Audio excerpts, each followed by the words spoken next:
Dito na tayo sa Irawan Terminal.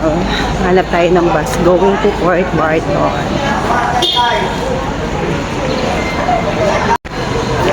Ano di?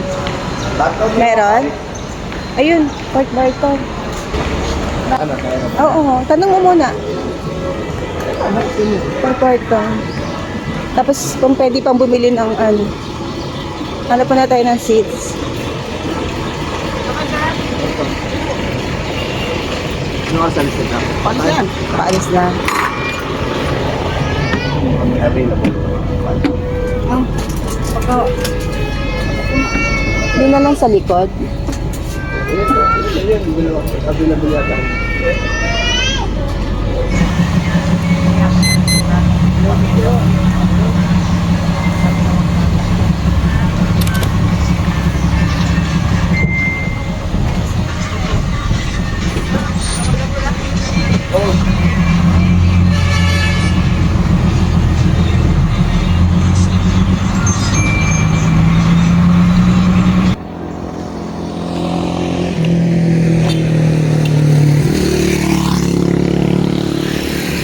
Ang masaklap nito, nasiraan pa nga.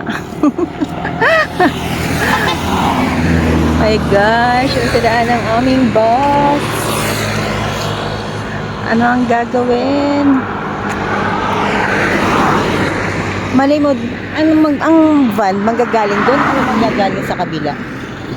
Dito. What if may dumaan Port Barton? Try mo pa natin. My gosh! What a delay.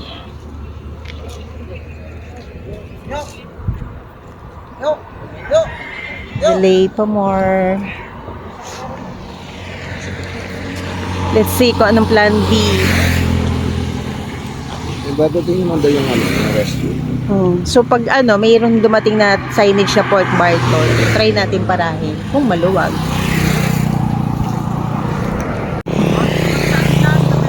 Nakuha naman natawag naman ng rescue. Siguro exchange sa bus na to. The problem is how long we will gonna wait. Ay, perating na po. Okay, thank you. Finally, ito na ang aming rescue. Ay, Rojas. Ba yata to? Ay, dito talaga. Yan. Okay. Transfer tayo ng bag. Ay, finally! Bagong bus.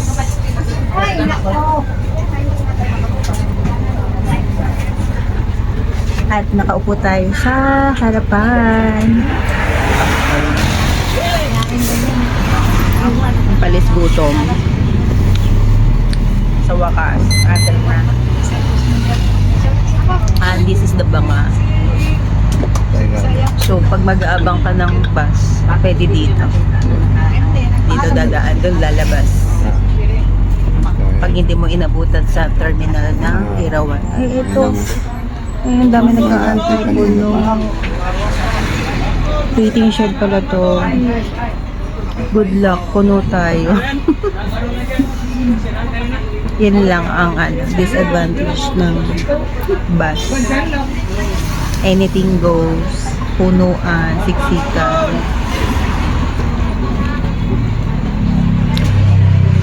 That's it. That's the reality of the local way to travel. Bago tayo makarating sa Port Barton. Hindi na ano yan. Ito sasalba sa gutom natin. Ayun, ang Linda. Kapya. Gusto niya mag-farm. Oo nga. Gusto mo yan. Okay. So, pag wala ka talagang may way pa. Although saglit-saglit lang naman siya nag-stop. Naalis din agad. See the look, guys. Gaano ka sarap bumiyahe here kahit public transportation yung sasakyan mo. Kasi nature na nature naman yung makikita mo outside. Saka kahit sunny day, maaliwala, saka malamig ang hangin. And nature na nature. So malilibang ka rin naman sa mga makikita mo. So even if na may mga hassle, still the nature is giving. O, diba? Ganda. So libigay na lang natin ang ating sarili sa mga makikita outside. This will be a very long drive. More or less 3 to 4 hours again. Plus yung delayed natin kanina na more or less mga 40 minutes. Ayan, bumpy ride. Yun lang. May mga portion dito na rolling yung yung mga kalsada. Nice, diba? Ganda. Green na green. Refreshing sa mata. Walang pollution, walang traffic. Limited lang yung makikita mong mga sasakyan. Okay na. Stop over. CCR tayo at kakain.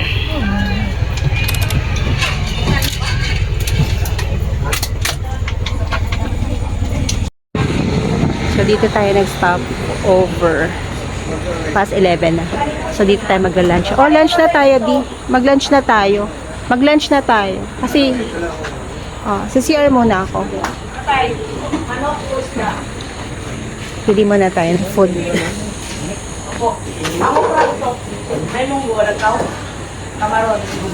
Anong available? Saglit lang po, nahin ko na po ating mga kwan. Ano mga ganagra? Yun ang ulam. Ano yan? Native chicken. Ay, Chicken po yan. ayoko yan. Ay, isa. Ano pong isda ito? Talakito. Talakito. Ayan. Talakito. Isda, parang nga. Sa mga isda. Wala nga. Sige, yan sa'yo. Wow. Saan ito ba? CR muna ako, Di, ha? Opo. Ilan seryoso, sir? Di. Cellphone mo?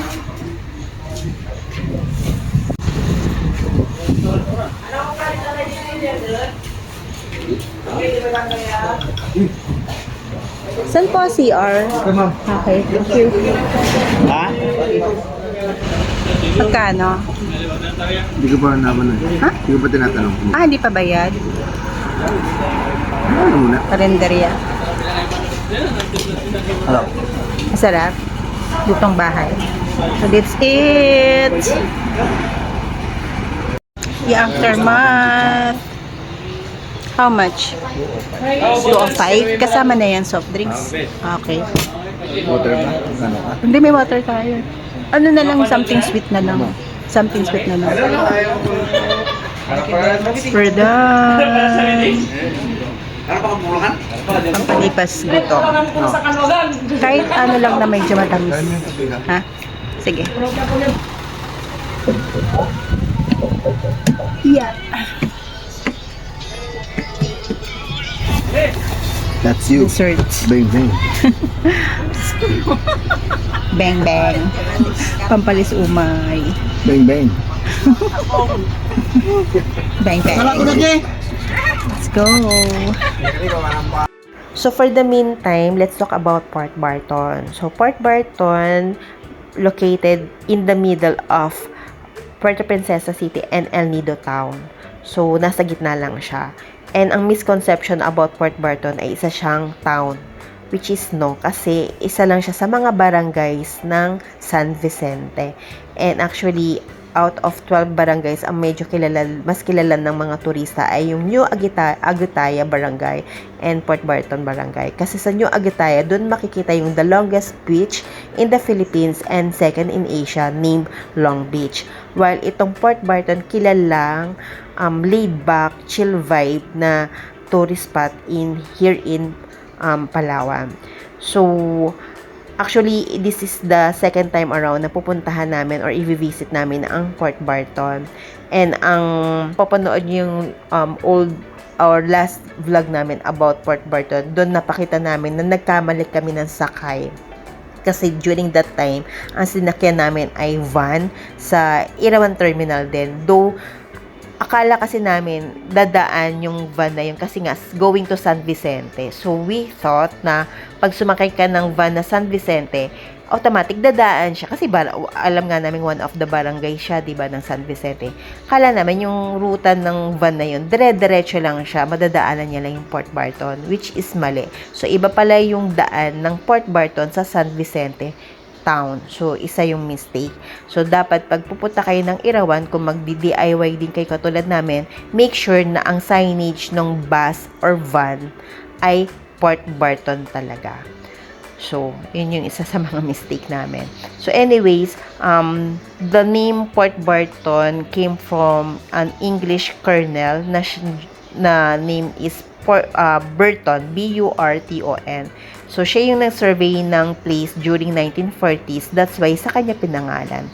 So, I may say, since this is the second time around, ang vibe talaga ng Port Barton is a laid-back, chill vibe na tourist spot, pero nandun yung authentic experience with the locals, with the nature. So, yun yung reason bakit kami bumalik. As in, talagang na-in-love kami sa Port Barton. Though kasi yung first punta namin is mix siya ng San Vicente Town and Port Barton. So, this time around, ang focus namin is Port Barton per se. So, siya lang talaga. So, anyways, Port Barton is more on kilala siya sa western tourist compare sa domestic.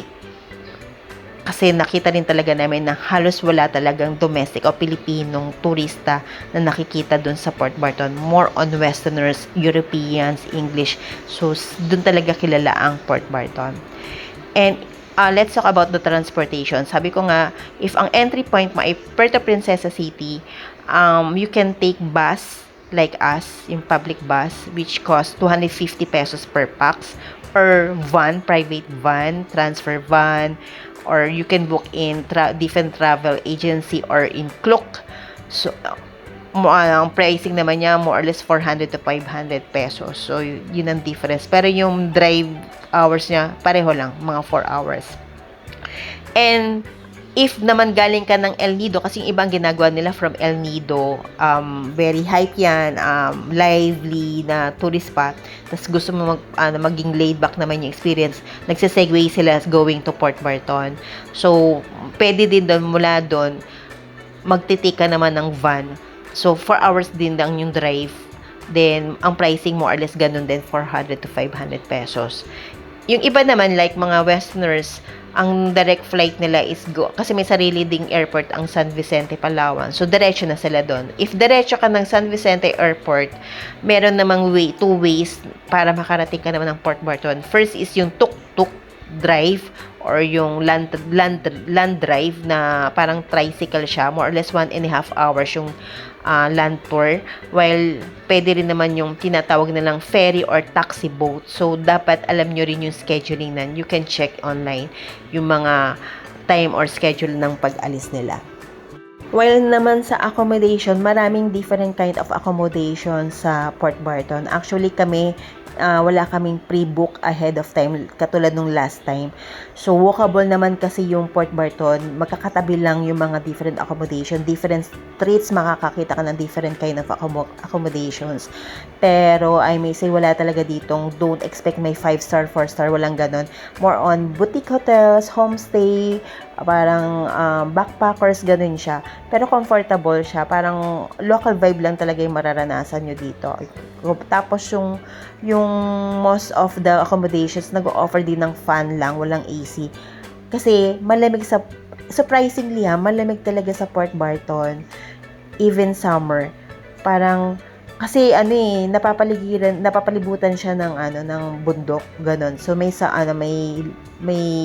breeze na kasama lalo sa umaga. So that's why kahit naka-electric fan ka lang, okay naman, goods naman. While sa kainan, merong different restaurants, mga different cafe, actually mga coffee shop marami doon. And napuna namin, most of the menus are based sa, kinikater niya ay mga Westerners, menu, English, cuisine, ganon. Konti lang yung medyo Filipino cuisine. Pero may mga karinderya, mga ganon, mga vegetarian store. So makakita ka rin. Pero expect na medyo mid to high range yung pricing ng mga cafe at restaurant kasi understandable naman kasi with quality at yung kinikater talaga ay mga Westerners. And sa activities naman, marami ding pwedeng maging ganap. Like may inland tour, may island tour or island hopping, may kayak. So marami na pwedeng gawin sa Port Barton. Actually yun yung plano namin. Magkaroon kami ng island tour, island hopping tour. So, yun yung ginilo-look forward namin. Meron din kayak activities. So, marami. So, isa sa mga nagustuhan namin sa Port Barton na gusto namin balikan ay yung beach. Like, the White Beach and Coconut Beach. Kasi na-fall in love talaga kami doon. So, talaga ang expectation dito is isa siyang very relaxing tourist spot, chill vibe, more on bariotic type. Kasi makikita nyo pa yung hindi siya ganun ka-develop. Talagang ma-explore, ma-feel local lang talaga kayo. So, ang tip naman is, sa pabuong Palawan naman talaga ay normal ang brownout. So, make it sure na yung ibubuk nyong accommodation ay merong generator kahit papano para at least may backup naman na kuryente or ilaw man lang. Then, ang internet talagang hindi yan stable sa Port Barton. Pero meron nag-offer na different accommodation na mayroong Starlink data or Wi-Fi. So, if kailangan nyo talaga ng stable internet, better na to look an accommodation na merong Starlink connection. Kasi guarantee na maganda yung magiging internet nyo or yung data nyo. And another one is normal or common dito ang niknik. So, better lagi kayo may dalang off lotion. Actually, any beaches in Palawan, make sure na meron kayong off lotion or insect repellent. Kasi it is a must. And isa pa nga sa magiging iwa-watch nyo is yung jellyfish. Kasi talagang merong jellyfish, lalo na kung jellyfish season. So, watch out for it. Kasi, syempre, ayaw natin na magkaroon ng direct contact sa jellyfish. So, last time, ang pagkakamali natin yung dumiretso. This time, and tamang daan is magta-turn left. Ayan. Ayan. Ito yung right way to Port Barton. So, siguro shortcut way to. No? Kasi nga, pangit pa yung daan. Bakit doon, no? Makakapunta ka naman doon. Kaya lang, pangit ang daan. Gaya, lang. Tutok ko. Kita mo naman hindi na Oo. Tutok. It's gloomy. Biglang gloomy. From sunny. Malaro talaga. Gloomy sunny. Gloomy sunny. Pero may mga pa dito. May mga street. Wala no? Street light. Wala. Pero may ilaw. May mga kuryente. Cable. Pero walang street lights. Wala. So, for sure, sa gabi, madilim. Maybe because yun yung reason bakit twice a day ng biyahe ng mga bus. Unlike ang van, parang conforme sa van availability. May 4 times, 5 times per day. Conforme din yan. Pero basically dun sa mga nasa-search ko, mga 4 times yung biyahe. Back and forth. Malapit-lapit na tayo. Saka nag-iiba na rin yung simoy ng hangin. Ito yung reason bakit mas malamig ang ambience. Hindi masyado ganun kainit here in Port Barton compare mo sa El Nido and Puerto Princesa. Ayan, kita na natin here yung dagat. Ayun. Hindi masyado pa mabig.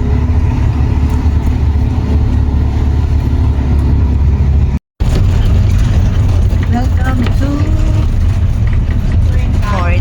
Barton. So, dito Ay, galing. papuntang ano yan, galing San Vicente. Galing San Vicente. At ang Ayan mababa na. dito. Dito na tayo sa terminal. So, bababa na tayo guys. Wait lang. Nandito yung mga ano naman paalis ng Port Barton. Tayo parating. So, ayan siya. Port Barton Terminal. Dito sa Port Barton Terminal, malapit na yung Camp Backpackers. So, ang first agenda natin here, pagbaba natin, is to look for an accommodation. So, yun ang ating first agenda here. Baba muna kami, guys.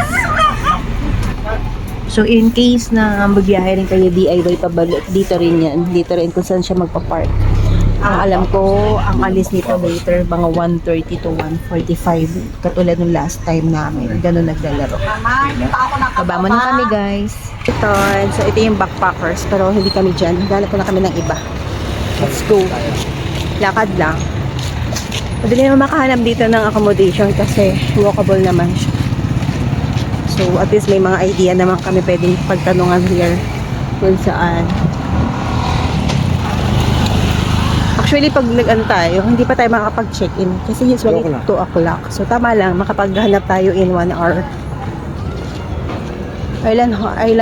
Islanders Hotel. So, may try dito. Query tayo. Sige, try natin dito. Islanders Hotel.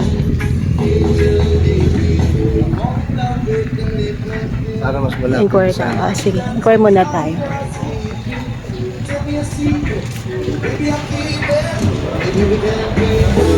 Kitang restaurant lang. Tatanggalan tayo. Kami availability. Yes, good afternoon. Tanong lang po kung may available. Meron tonight po? Yes po. Anong hanap niyo, ma'am? Meron po kasi kami private tsaka dormitory. Pero po yung private namin, fully booked na po. Okay. Yung for at least for couple, pwede ba? Mag-dormitory, meaning magkabukod ang girls and boys. Ano po parang bed space po. May kasama kami. Opo, marami po kayo sa room. Ah. Ang pinaka-maano namin na room is 6 beds. Okay, anin kami. How much yun in case? 1,200 per person. Per pax. Oh, hindi pa siya rooms. Try muna kami sa iba. Okay. Thank you. For dito sa Garpeza, no? Garpeza Backpackers. So, compact lang, simple lang, merong para siyang queen size bed so far. Tapos ang ganda, aesthetic, simple yung design, at ease. And may aircon, hindi pa bukas di. Tapos may isang window. Tapos ang color coded ang door dito. Color blue kami. So may window outside. So ito yung window outside. And one light. Simple at ease. It is. Then may mga sockets. May free dalawang towels. Dalawang pillows. And meron namang sabitan. And yan, simple lang. Tapos ito yung mga notice. May free wifi to. May trash cans. So, yan siya. Ganyan lang naman siya kasimple. Napaka-aesthetic naman at simple lang siya. Cozy and nice. At malinis in fairness. And ang CR, straightforward din. So, ayan. Simple lang. Aba, may shower in fairness. Then, may tabo. I don't know if mayroon dito body wash or shampoo. May mini mirror and tissue, lavatory, may bidet, and let's see. Yan. Okay naman ang water. Flash is okay. Okay naman. So that's it. Ang aming room tour. Magpapahinga muna kami and it's around 2 p.m. Rest time. So wala siyang TV. Na may mini side table lang. Simple lang. And it costs sa ano ko to binook sa hindi siya nag-ano. Siguro pag sinaksak. Ayun, nice. Okay, may lang. Nagpapadagdag ng cozy. Binukod to sa Agoda worth 1,600 for a night. So, one night lang kami here kasi hindi to available sa ibang oras. Or sa ibang araw. So, that's it. Lalabas tayo later para makita nyo naman ang amenities nila or ano yung meron sa labas ng accommodation na to. So, that's it guys. Pahinga muna kami.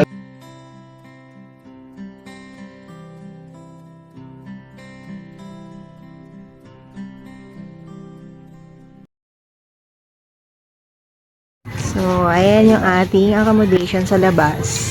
Ayan siya, very colorful. And dun sa kanyang lounge, daming foreigner. Hindi makasingit. Ay, ito yung ng mga merch. So, mapapansin mo, may off-lotion na tinda. Take muna tayo ng snacks. Saan tayo mag-snack? Milano?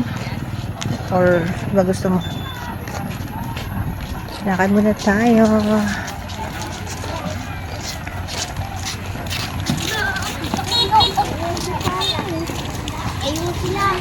So, sa totoo lang yung bawat street na to, marami pa rin accommodation. Katulad nito, katabi niya, West Point. Hindi ko na Malapit tayo sa Port Barton Elementary School.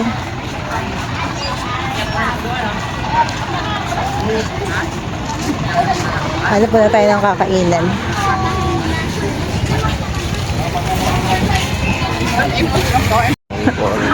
Really? Oo nga, no? Living like a local. Hello, Port Barton! tayo, ano pala? Ang daming ako. Ha? Alin? Shoes. Ano na siguro yun? Pag, ano? Ay, Oh. ay, muntik na. May rental na lang. Oo. Ano ba yung Milan? Diretso lang tayo. Babalik tayo sa dati. Ayun dati natin kinainan yan. Sa Milan. Doon na lang siguro sa Milan. Yung ano nga yung... Para mamaya na tayo mag-heavy. Yung tinake out natin. Oo. Pastries. Yun naman. Para light lang. Tapos mamaya na tayo mag-heavy.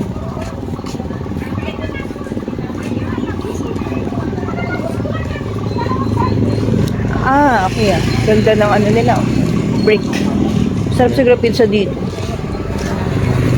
La Lola. May pizza. May pizza. Two Seasons.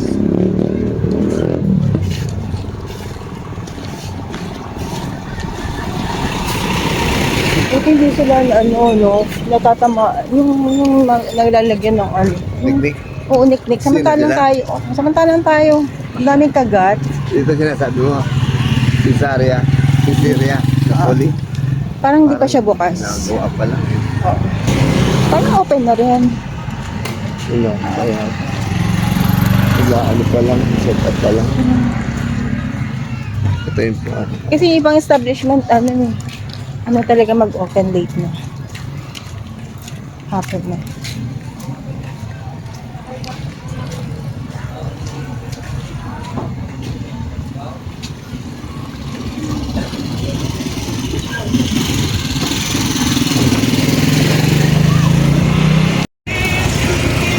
Buwan Sibo. Pizza na lang siguro. Alin? Buwan Sibo Trota. Iniiwan ba ang shoes? Iniiwan?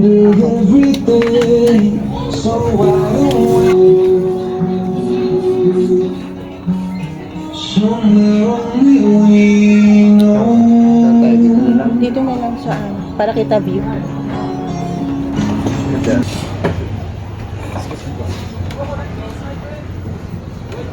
Ganda ng ano nila, in fairness. Ganda ng interior. Ano sir? So, Buwan Sibo. Ano eh.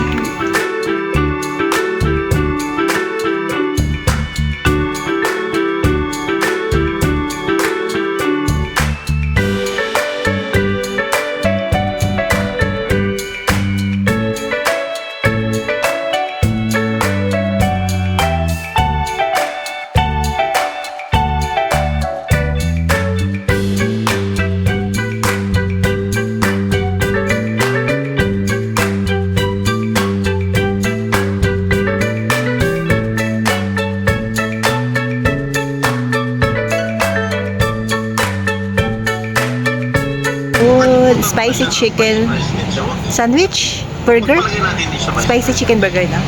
And alio olio. Dapat mingi tayo ng extra plate, pero sige, okay na, no?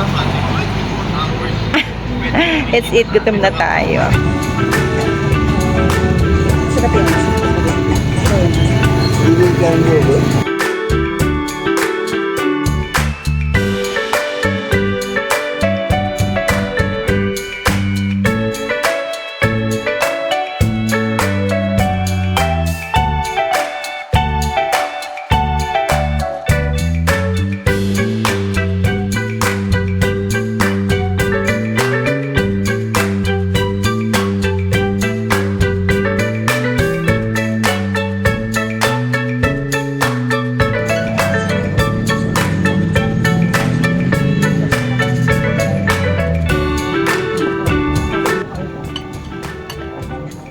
Aftermath.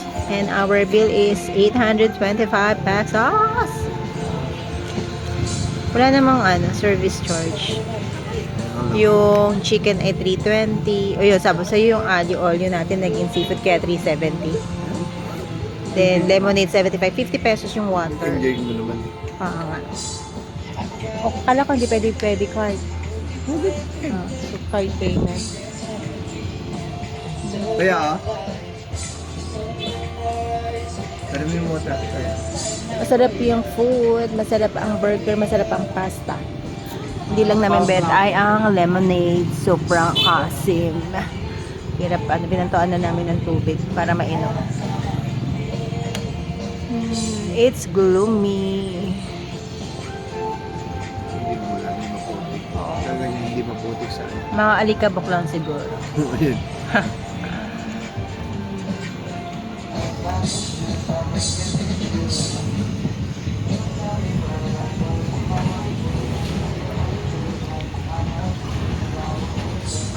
Ponsibo. Ayan, dito tayo kumain.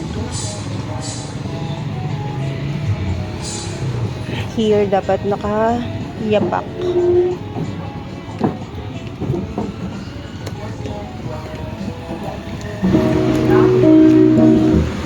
High tide na ba? Parang lapit na ng dagat here. Lapit ng dagat. Ang lapit niya. Naliligo. Ouch! Nice. Kasi kukunti ang dito.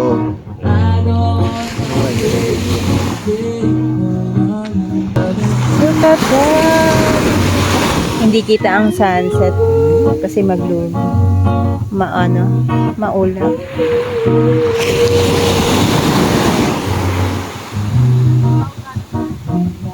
Ganda ng dagat, Grabe.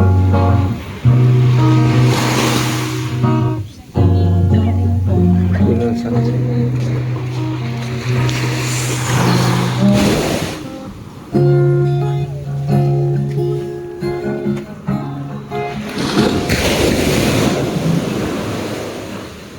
Kasi kaya yung impact ng wave Malalim? Pero parang mababaw naman. Yung mataas yung yung Pataas.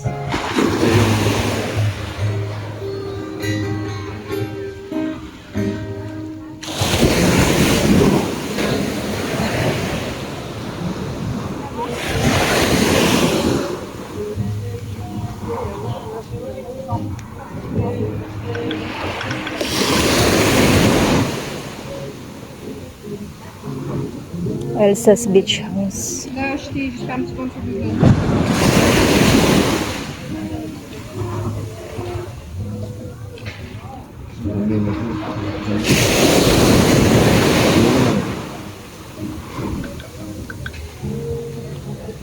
ka naman yung nek-nek. Nek-nek. Mararamdaman mo na pag kinakagat ka na.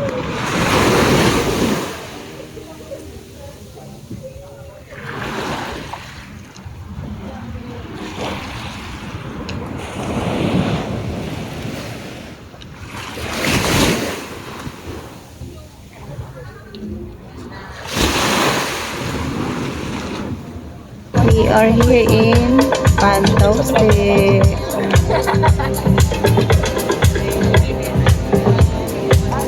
See the look. Nice, diba? Happy hour. Pero mag-drinks lang kami. Okay.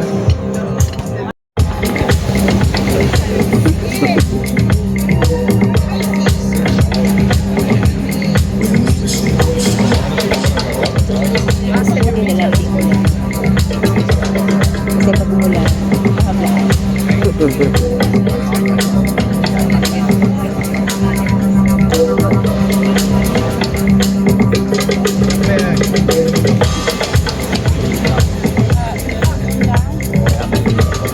Sayang ano, wala na yung ano, yung sayang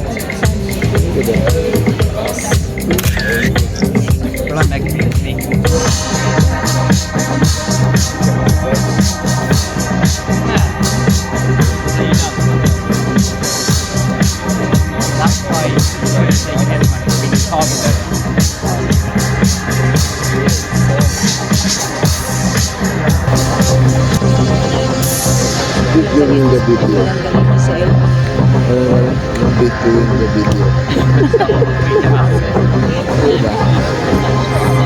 Edit videoing the video. mystischen Transzendenten zu beantworten. Eine Gegenbewegung an mir den unaufhörlichen Kampf zwischen den Teilen meines Wesens bewusst werden ließen und den Quellen belichteten. So mehrte ich mich mit jedem Tag mehr und von beiden Seiten meiner Verständnismöglichkeiten aus, der moralischen und der intellektuellen, stetig jener Wahrheit, durch deren teilweise Entdeckung ich zu so schreckensvollem Schiffbruch verdammt war. Chill vibe here in Fantastic along the seaside. Order ko ay banana shake. And kay hubby ay macchiato, hot macchiato. Chill lang kami here. That's the original plan. Mag-chill lang talaga here in Fort Barton and enjoy the beach. Chill lang. Dito na kami papalibas ng ilang oras. Para lang makarelax.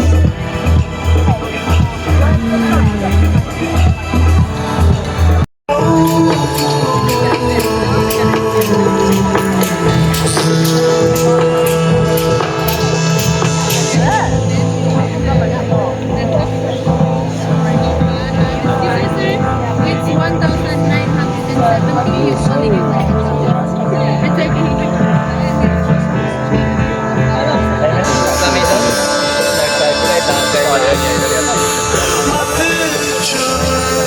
It's really annoying because you know I was trying to get going the whole time. You're blue.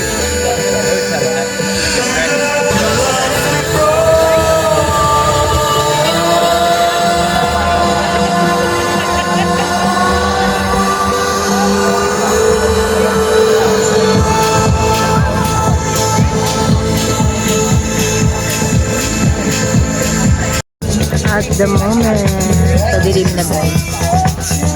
Still we are here. Chill lang.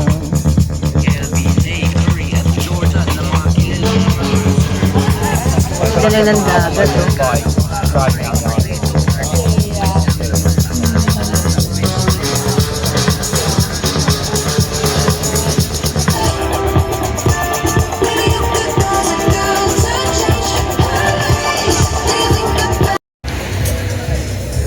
Hi, and we're done. Tapos na tayo here. Going back to our accommodation at dito tayo na chill sa Fantastic. My goodness. Ganap. Papuntang White Beach yung ilaw na yun. Diba may mga ano rin doon, mga bar din doon. Oo nga.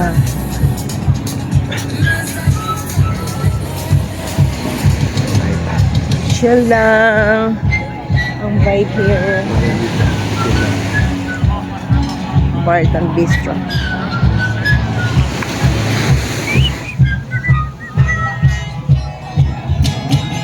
Reggae nga dito. Saka yung sa kanila may taas. Ayun. Reggae nga. May ano to. DJ. May performer. Hey, happy. Maganda naman kung anong pagdating dito. Ba't ka nga naman magpapatugtog ka rinig mo na? Ito talaga wala. Chill lang.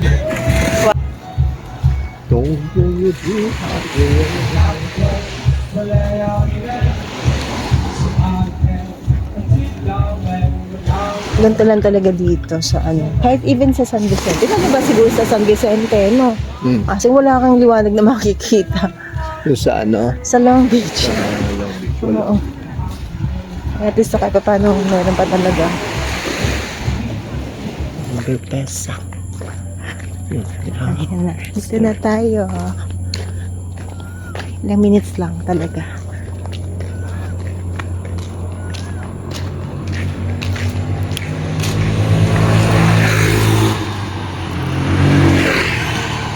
Garpeza Backpackers at night.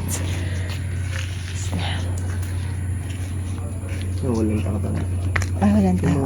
Mayroon pa rin. Reception area. Good evening.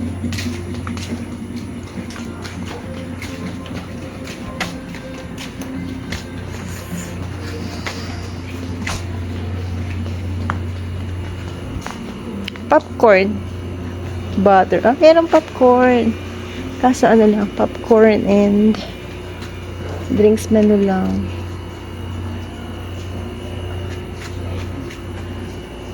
Popcorn lang. Susabi. So, may pink, may blue, may yellow, may red, may green. Dito tayo sa blue.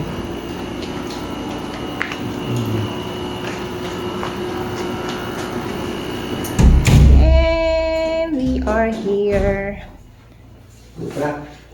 That is our day 1. Buksan na ang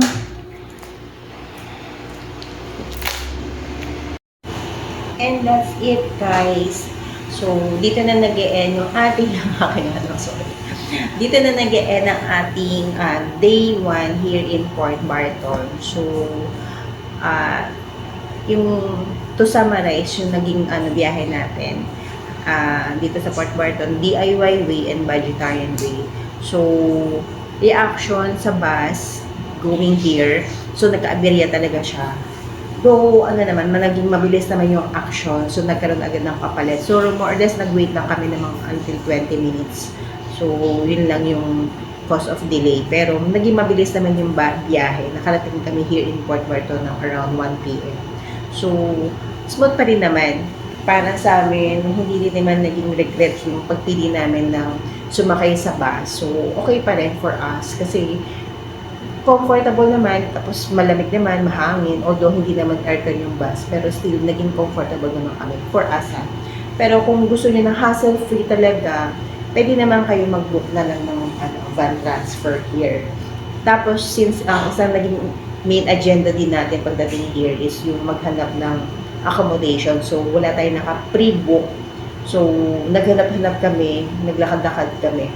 Pero, ang napansin namin, yung mga kilalang accommodation here, yung mga malapit sa beach na accommodation, mostly sa kanila ay nag-relay lang sa booking app, like booking.com, Agoda, Airbnb. So, even if nag-walk-in ka doon, tatanungin ka nila kung nakapag-book ka na, or if hindi pa, ask nila kung itry mo na mag-book sa app.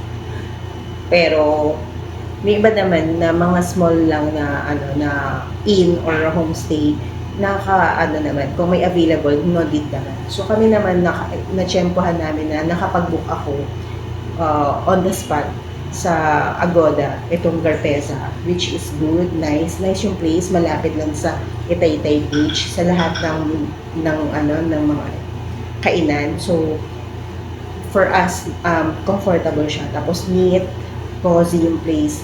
Simple lang siya, straightforward lang yung room.